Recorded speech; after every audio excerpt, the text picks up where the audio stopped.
नमस्कार, मैं हूं आकांक्षा और आप देख रहे हैं आईबीसी 24 मध्य प्रदेश से जुड़े हमारे इस खास बुलेटिन मेरा मध्य प्रदेश में आप सभी का स्वागत है। सबसे पहले बात करेंगे कांग्रेस विधायक शशांक भार्गव के विवादित बयान की। जी हां, विदिशा से कांग्रेस विधायक शशांक भार्गव के विवादित बयान और फिर बीजेपी कार्यकर्ताओं के उग्र प्रदर्शन को लेकर अब प्रदेश की सियासत गर्मा गई है। इस मामले में कांग्रेस और बीजेपी आमने सामने आ गए हैं। दरअसल कांग्रेस विधायक शशांक भार्गव ने केंद्रीय मंत्री स्मृति ईरानी और पीएम मोदी को लेकर विवादित बयान दिया था, जिसके बाद बीजेपी कार्यकर्ताओं ने उनकी फैक्ट्री पर पहुंचकर तोड़फोड़ की और पथराव भी किया था। लिहाजा बीजेपी कार्यकर्ताओं पर केस दर्ज करने और उनकी गिरफ्तारी की मांग को लेकर कांग्रेस ने विदिशा में विरोध प्रदर्शन किया। इस प्रदर्शन में विधायक शशांक भार्गव के साथ पूर्व सीएम दिग्विजय सिंह, पूर्व मंत्री पीसी शर्मा, जीतू पटवारी और कांग्रेस विधायक आरिफ मसूद समेत कांग्रेस के कई नेता भी शामिल हुए। इधर भोपाल में कांग्रेस के प्रतिनिधि मंडल ने डीजीपी विवेक जौहरी से मुलाकात की और उन्हें पूर्व सीएम कमलनाथ का पत्र सौंपकर दोषियों पर कार्रवाई की मांग की है। कांग्रेस के प्रतिनिधि मंडल में पूर्व केंद्रीय मंत्री सुरेश पचौरी, पूर्व विधानसभा अध्यक्ष एनपी प्रजापति, पूर्व मंत्री सज्जन सिंह वर्मा और पूर्व मंत्री पीसी शर्मा समेत कांग्रेस के कई बड़े कार्यकर्ता भी मौजूद रहे। ज्ञापन में कांग्रेस विधायक शशांक भार्गव के खिलाफ एफआईआर जो दर्ज की गई है उसे रद्द करने की भी मांग की गई।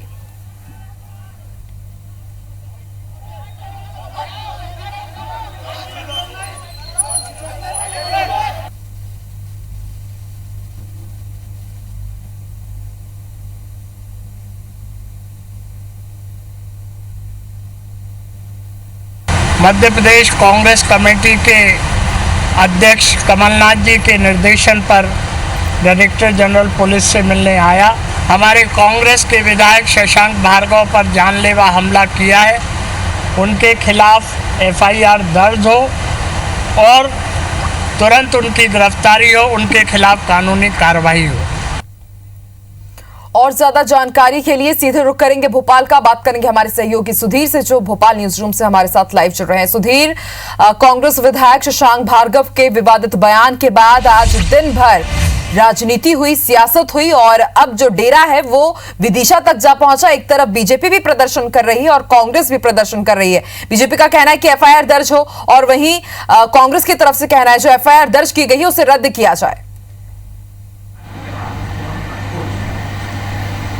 देखिए, बिल्कुल निश्चित तौर पर बीजेपी की जो मांग है वो शशांक भार्गव को लेकर हो सकती है, लेकिन एफआईआर उनके खिलाफ जो दर्ज हुई है उसको लेकर पूरी कांग्रेस जो शशांक भार्गव के साथ खड़ी होती हुई नजर आ रही है। क्योंकि अगर बात करें तो विदिशा के अंदर कांग्रेस का एक बड़ा धरना दिया गया था। कल जो हमला हुआ शशांक भार्गव के घर पर और उनकी फैक्ट्री पर और उनके खिलाफ जो पुलिस कार्रवाई की गई थी उसको लेकर पूर्व मुख्यमंत्री दिग्विजय सिंह और प्रदेश सरकार के कई पूर्व जो मंत्री थे वो विदिशा पहुंचे थे और शशांक भार्गव के साथ धरने में शामिल हुए थे। वहीं पर अगर भोपाल की बात किया तो यहाँ पर पूर्व मुख्यमंत्री कमलनाथ के जो पत्र था, जो ज्ञापन था, उसको लेकर कांग्रेस के डेलीगेशन ने डीजीपी से मुलाकात की और डीजीपी से साफ तौर पर एक तरफा कार्रवाई को लेकर विरोध दर्ज कराया और यह कहा गया कि शशांक भार्गव के पर हमला करने वाले, उनके परिवार, उनके घर पर और उनकी फैक्ट्री पर हमला करने वाले जो कार्यकर्ता हैं बीजेपी के या फिर जो भी लोग हैं उनके खिलाफ एफआईआर दर्ज की जाए और कड़ी कार्रवाई की जाए। हालांकि इस पूरे मामले पर ज्ञापन लिया गया है, पर लेकिन पुलिस की ओर से अब तक क्या संज्ञान लिया जाएगा ये स्पष्टीकरण सामने निकल कर नहीं आया है। पर लेकिन कांग्रेस की ये लगातार मांग अभी तक जारी है कि जिस तरीके से हमला हुआ उसको सुनियोजित तरीका एक कांग्रेस ने बताया और आरोप लगाए गए हैं कि सरकार बदलने के बाद में कांग्रेस के कार्यकर्ता और जनप्रतिनिधियों को चुन चुन कर टारगेट किया जा रहा है। लिहाजा जिस तरीके से हमला किया गया वो एक गंभीर मामला है। लिहाजा कांग्रेस इस पूरे मामले पर फिलहाल चुप बैठेगी ऐसा बिल्कुल भी होता हुआ नजर नहीं आ रहा है। रही वजह कि आज कांग्रेस के जो तमाम दिग्गज नेता हैं जो प्रदेश के अंदर कांग्रेस के चेहरा माने जाते हैं वो पूरी तरह शशांक भार्गव के साथ खड़े होते हुए नजर आए। भोपाल में कमलनाथ और उनकी टीम ने न केवल डीजीपी को ज्ञापन दिया बल्कि पूर्व मुख्यमंत्री दिग्विजय सिंह, शशांक भार्गव और जिला जो कांग्रेस थी विदिशा उसके द्वारा जो धरना आयोजित किया गया था उस पूरे घटनाक्रम को लेकर उसमें शामिल हुए। ऐसे में इस पूरे मामले पर सियासत गर्मा सकती है और यह माना जा रहा है कि विधायक के ऊपर जिस तरीके से उनके ठिकानों पर हमला किया गया था, उनके फैक्ट्री और घर पर हमला हुआ है, इसको कांग्रेस आने वाले समय में एक बड़ा मुद्दा बना सकती है और हो सकता है इस पूरे मामले को लेकर कांग्रेस जो है आगे और भी बड़े आंदोलन की रणनीति तैयार करे। बिल्कुल सुधीर, देखने वाली बात होगी कि कांग्रेस की तरफ से अब क्या कुछ रणनीति सामने आती है और वहीं बीजेपी इसे कितने आगे तक लेकर के जाती है। बहुत बहुत शुक्रिया पूरी जानकारी के लिए। और अब बात करेंगे तो हम आपको ये विदिशा की कल रात की तस्वीरें दिखा रही है। कांग्रेस विधायक शशांक भार्गव के बयान के बाद जिस तरह से कल बवाल हुआ और अब बीजेपी कार्यकर्ताओं पर कार्रवाई की मांग की जा रही है। आपको बता दें, डीजीपी से आज मुलाकात की कांग्रेस के प्रतिनिधिमंडल ने और कार्रवाई की मांग की है। और विदिशा से हमारे सहयोगी मनोज पांडे भी फोन लाइन पे जुड़े हुए हैं। मनोज, अभी क्या कुछ अपडेट है आपके पास इस पूरे घटनाक्रम पर? अभी दिग्विजय सिंह विदिशा में है, हालांकि सभा खत्म हो गई है और उन्होंने बहुत आरोप लगाया। शिवराज सिंह चौहान मध्य प्रदेश के मुख्यमंत्री भी बड़े आरोप जड़े हैं मुकेश टंडन को लेकर कि शिवराज सिंह चौहान पर सीधा आरोप लगाया कि मुकेश टंडन दलाल हैं शिवराज सिंह चौहान के, और ये दलाली की जा रही है मध्य प्रदेश के मुख्यमंत्री द्वारा। उनके गुंडों का जो इस प्रकार का शशांक भार्गव जो विधायक कांग्रेस के हैं उनके प्रति ठीक नहीं है। और पुलिस पर भी दिग्विजय सिंह के बड़े आरोप निकल के आए हैं कि यार विदिशा की पुलिस और प्रशासन चाहता तो FIR दर्ज होनी चाहिए थी। एक तरफ इतना गुंडों जैसा काम किया गया, तोड़फोड़ की गई, इसके बाद FIR दर्ज नहीं की। दूसरी ओर भाजपा का जो आज प्रदर्शन था गांधी चौक पर, उनमें जिले के तीनों विधायक शामिल थे, पूरे मंडल पदाधिकारी थे। उन लोगों को भाजपा का ये कहना है कि शशांक भार्गव पर गैर जमानती धाराएं लगानी चाहिए। फिलहाल 294 506B का प्रकरण दर्ज है। वो भाजपा इस थी कि गैर जमानती धाराएं लगाई जाए, जिससे कम से कम विधायक शशांक भार्गव को समझ में आनी चाहिए कि महिलाओं के प्रति किस प्रकार की अभद्रता, कैदी मंत्री के प्रति इस प्रकार की जो बयान आया है वो निंदनीय है। और इसी को लेकर दोनों तरफ धरना प्रदर्शन था।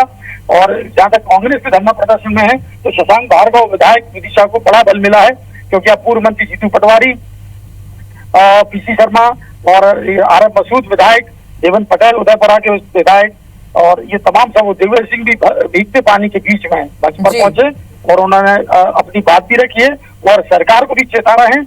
और उसी को विधायक के इस मुद्दे को लेकर कहीं ना कहीं उन्होंने चाइना पे भी कटाक्ष किया, PM नरेंद्र मोदी की जो गतिविधि उसको भी लेकर। ठीक है मनोज, आप नजर बना के रखिएगा, आगे क्या कुछ होता है उसकी भी जानकारी हम आपसे लेते रहेंगे। शुक्रिया पूरी जानकारी के लिए फिलहाल। और अब बात करेंगे पूर्व CM दिग्विजय सिंह की, जिनका 1 साल पहले IPS मीट में शामिल होने का वीडियो सोशल मीडिया पर जमकर वायरल हो रहा है। इस वीडियो में दिग्विजय सिंह कथित तौर पर RSS के खिलाफ भाषण देते नजर आ रहे हैं। इस वीडियो को लेकर बीजेपी ने अब दिग्विजय सिंह की घेराबंदी की है। साथ ही IPS मीट में उन्हें आमंत्रित करने वाले IPS अधिकारियों के खिलाफ कार्रवाई की मांग की है। बीजेपी नेता हितेश वाजपेयी ने आरोप लगाया है कि वीडियो में दिग्विजय सिंह एक विचारधारा के खिलाफ बोल रहे हैं, जिसके बाद पिछली सरकार में बीजेपी कार्यकर्ताओं के खिलाफ जबरन पुलिसिया कार्रवाई की गई थी। दिग्विजय सिंह ने जो IPS सर्विस मीट में पहुंचकर फरवरी 2020 में भाषण दिया है वो पूर्णतः झूठा, भ्रामक और संघ और भाजपा की विचारधारा के विरुद्ध है। और साथ ही साथ इस पर एक आपराधिक और नैतिक जो भी कार्रवाई हो सकती है जरूर किया जाना चाहिए। कमलनाथ जी, क्या इसी प्रकार से आप बदलापुर की सरकार चला रहे थे? धार में मनावर के कांग्रेसी विधायक डॉक्टर हीलालाल अलावा ने भाजपा पर संगीन आरोप लगाए हैं। उपचुनाव से पहले भाजपा पर लोकतंत्र की हत्या करने का आरोप लगाते हुए उन्होंने कहा है कि भाजपा ने उनसे कमलनाथ सरकार गिराने के लिए 100 करोड़ रुपए का लालच दिया था, पर उन्होंने इस पैसे को नहीं लिया। अलावा ने संपर्क करने वाले भाजपा नेताओं का नाम नहीं बताया है।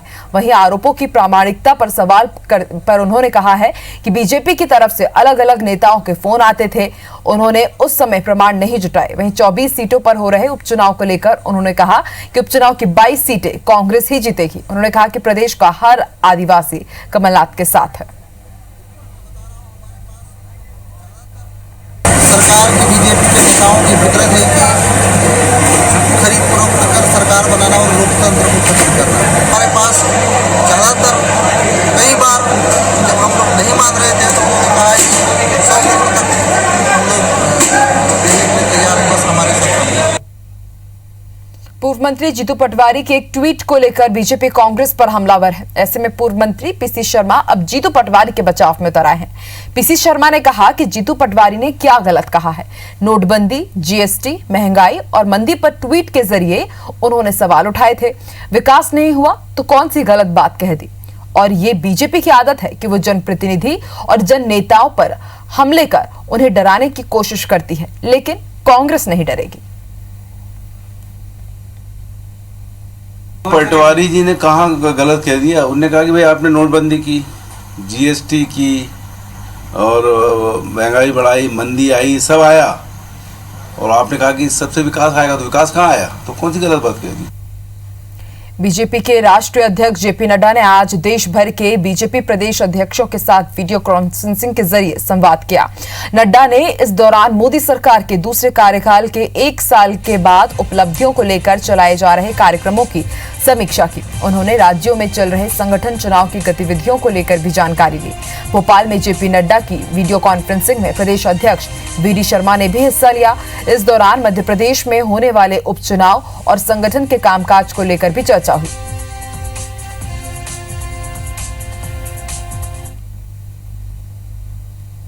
गृह मंत्री नरोत्तम मिश्रा ने आज पुलिस हेडक्वार्टर में विभागीय बैठक ली। इस बैठक में एक अहम फैसला लिया गया है। गृह मंत्री ने बताया कि बैठक में 4,269 आरक्षकों की भर्ती पर सहमति बनी है।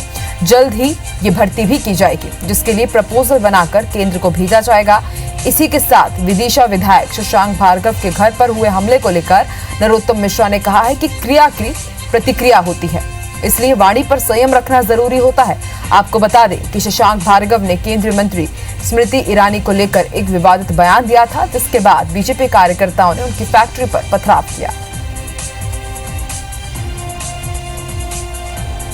पुलिस फोर्स और भर्ती के लिए 4,269 आरक्षकों की भर्ती के लिए आज सहमति बनी है। उस प्रक्रिया को प्रारंभ करने का तय किया। ऐसे असंसदीय बात नहीं बोलना चाहिए जिससे वो उत्तेजना फैले, और उसमें भी खासकर अगर कोई जनप्रतिनिधि होता है, क्रिया पे प्रतिक्रिया होती ही है, इसलिए ऐसा नहीं करना चाहिए। मध्य प्रदेश में उपचुनाव से पहले नेताओं का दल बदलने का दौर अभी भी जारी है। धार में बीजेपी के करीब 100 कार्यकर्ताओं ने कांग्रेस का दामन थाम लिया है। बदनावर के नागदा में कांग्रेस कार्यकर्ता सम्मेलन में बीजेपी कार्यकर्ताओं ने कांग्रेस की सदस्यता ली। इस दौरान पूर्व मंत्री बाला बच्चन और कांग्रेस विधायक कांतिलाल भूरिया भी मौजूद रहे। बाला बच्चन ने कहा है कि क्षेत्र की जनता बीजेपी की रीति नीति समझ चुकी है। लोकतंत्र की हत्या कर सरकार गिराने के बाद जनता की नाराजगी बीजेपी को चुनाव में देखने को मिलेगी। बाला बच्चन ने सभी 24 सीटों पर बीजेपी कांग्रेस की जीत और प्रदेश में फिर से कमलनाथ सरकार बनने का दावा किया है। कांतिलाल भूरिया ने शिवराज सरकार पर निशाना साधा और बदनावर के पूर्व विधायक पर करोड़ों रुपए में बिककर बीजेपी में शामिल होने का आरोप भी लगाया।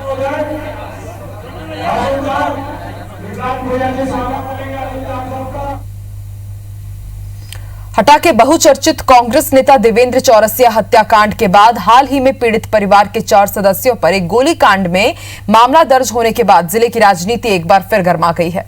पीड़ित परिजनों की गुहार पर आज कांग्रेस नेता प्रदीप खटीक और पूर्व मंत्री जयंत मलैया के बेटे सिद्धार्थ मलैया ने संयुक्त प्रदर्शन करते हुए हटा बंद कराया और प्रशासन से चौरसिया परिवार पर दर्ज झूठा मुकदमा वापस लेने की मांग की। बंद के दौरान सैकड़ों कार्यकर्ता सड़क पर नजर आए। बंद को लोगों का भी व्यापक समर्थन मिला।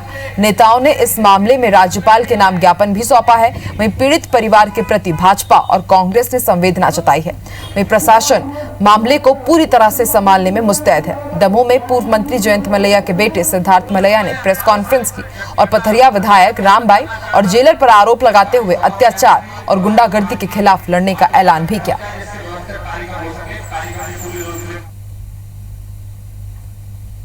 हमारी मांग ये है कि 15 दिन के अंदर अगर आप जो हमारे ऊपर FIR की हुई, अगर उस पर अगर आप डिसीजन लेके हमारे ऊपर वो FIR नहीं काटेंगे तो हम आम अनशन पर और उग्र आंदोलन की ओर जाएंगे।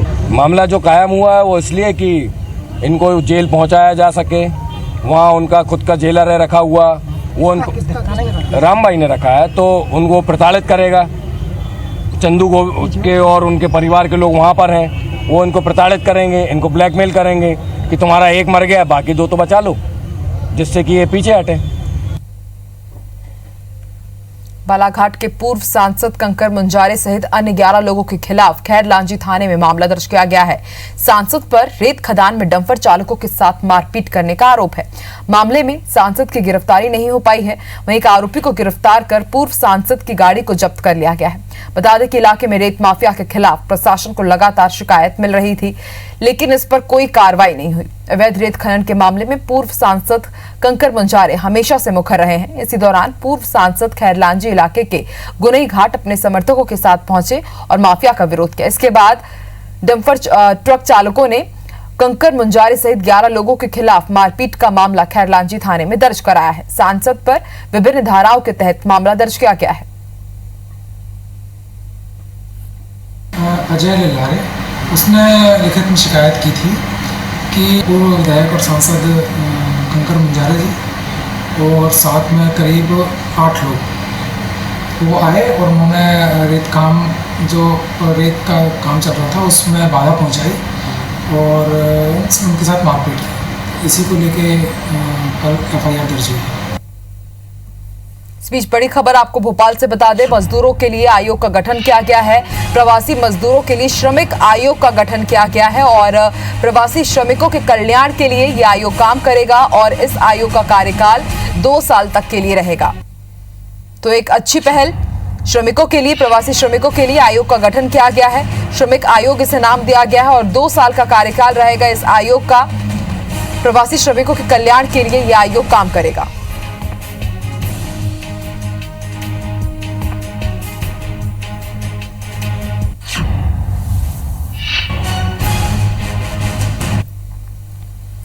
इंदौर के मोस्ट वांटेड आरोपी जीतू सोनी के भाई महेंद्र सोनी को कोर्ट में जुडिशियल रिमांड पर सेंट्रल जेल भेज दिया गया है। महेंद्र को कल 1 दिन के लिए क्राइम ब्रांच को रिमांड पर सौंपा गया था। रिमांड खत्म होने पर पुलिस ने आज फिर उसे कोर्ट में पेश किया, जहां से उसे 15 दिन के लिए सेंट्रल जेल भेजा गया है। आरोपी के वकील ने बहस करते हुए कहा था कि आरोपी महेंद्र को कैंसर जैसी घातक बीमारी है, जिसके चलते उसे बेहतर इलाज की सुविधा दी जाए। वहीं आरोपी ने सेशन कोर्ट में आज जमानत याचिका भी दर्ज की है, जिसकी सुनवाई कल शनिवार को दोपहर 3 बजे की जाएगी। आरोपी महेंद्र सोनी पर पलासिया थाने में पुलिस ने मानव तस्करी समेत अलग अलग धाराओं में मामला दर्ज किया था, तभी से वो फरार चल रहा था। पुलिस ने उसे गुजरात के राजकोट से गिरफ्तार किया है। अभी सत्र न्यायालय के अंदर आज जो है मेरे द्वारा और मेरे मित्र नरेंद्र जैन वकील साहब द्वारा जो है जमानत याचिका आज न्यायालय में प्रस्तुत की गई है और कल जो है उसको 3 बजे सेशन जज के सामने सुनवाई के लिए नियत की गई है। इंदौर में करीब 200 लोगों से ज्यादा से 200 करोड़ रुपए की ठगी करने वाले चंपू अजमेरा के खिलाफ एक बार फिर से पीड़ित पुलिस के पास शिकायत लेकर पहुंच रहे हैं। इस बार चंपू की पत्नी के परिवार वालों के खिलाफ शिकायत करवाई गई है। दरअसल चंपू की गिरफ्त में आने के बाद उसकी पत्नी योगिता अजमेरा के परिवार वाले अब पीड़ितों पर प्लॉट का पैसा देकर सेटलमेंट करने का दबाव बना रहे हैं, जबकि साल 2007 में जिस राशि में उन लोगों ने प्लॉट को खरीदा है, उतने ही रुपए योगिता का परिवार आज की तारीख में देने को बात कर रहा है। पीड़ितों का कहना है कि लसूड़िया थाने के फिनिक्स टाउनशिप के मामले में रोजाना चंपू के परिजनों के फोन आ रहे हैं और वो प्लॉट के अमाउंट में 1-2 लाख कम देने का कह रहे हैं और सेटलमेंट करने की बात कर रहे हैं।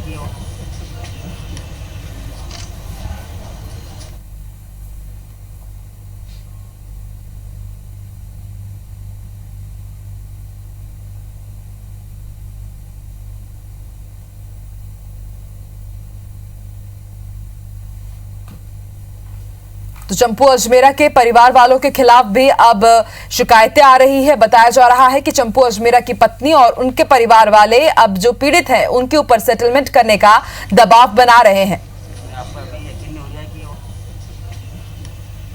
आपको बता दें, ठग के आरोपी चंपू को कुछ दिन पहले ही गिरफ्तार किया गया है और अब चंपू के परिजन भी पीड़ितों पर दबाव बना रहे हैं। और अब देखेंगे खबरें सरपट अंदाज में। नरसिंहपुर में शंकराचार्य स्वरूपानंद सरस्वती ने नर्मदा में हो रहे रेत के अवैध खनन पर एक बार फिर से प्रदेश सरकार पर निशाना साधा है। उन्होंने कहा कि नर्मदा नदी में हो रहे अवैध खनन को लेकर सरकार को सख्ती से काम करना चाहिए। इनकम टैक्स विभाग किसान और आम लोगों पर कार्रवाई करता है, लेकिन अवैध खनन से कमाई करने वाले लोगों पर कोई कार्रवाई आखिर क्यों नहीं की जाती। राज्यसभा सांसद ज्योतिरादित्य सिंधिया के खिलाफ ग्वालियर के जिला कोर्ट में एक परिवाद पत्र दायर किया गया, जिसमें कहा गया है कि सिंधिया ने जब राज्यसभा के लिए नामांकन फाइल किया था तब उन्होंने अपने ऊपर दर्ज आपराधिक मामले को छुपाया है। ग्वालियर कोर्ट ने दायर परिवाद को भोपाल की अदालत में पेश करने के लिए याचिकाकर्ता को कहा है। मध्य प्रदेश में गेहूं खरीदी केंद्रों पर भीगे गेहूं का मामला अब कोर्ट पहुंच गया है। इस मामले को लेकर हाईकोर्ट के ग्वालियर बेंच में एक जनहित याचिका दायर की गई है, जिसमें कहा गया है कि गेहूं को एक साजिश के तहत भिगोया जा रहा है, लिहाजा इस मामले की उच्च स्तरीय जांच होनी चाहिए। मध्य प्रदेश में निजी स्कूलों की मनमानी फीस वसूली पर अब जबलपुर हाईकोर्ट ने एक अहम आदेश दिया है कि निजी स्कूल ट्यूशन फीस के अलावा किसी भी दूसरी तरह की फीस नहीं ले पाएंगे। जबलपुर हाईकोर्ट ने राज्य सरकार और संबंधित निजी स्कूल को नोटिस जारी कर जवाब तलब किया है। मामले की अगली सुनवाई अब 28 जुलाई को होगी। मध्य प्रदेश में फर्जी और झोला छाप डॉक्टर्स मामले में आज जबलपुर हाईकोर्ट ने सुनवाई की है और आदेश दिया है कि आइंदा से फर्जी डॉक्टर से जुड़े किसी भी मामले पर जमानत याचिका उनकी बेंच में ही सुनी जाएगी। हाईकोर्ट ने मामले पर अगली सुनवाई के लिए 6 जुलाई की तारीख तय कर दी है और राज्य सरकार से झोला छाप डॉक्टर्स पर हुई कार्रवाई का ब्यौरा पेश करने का आदेश दिया है।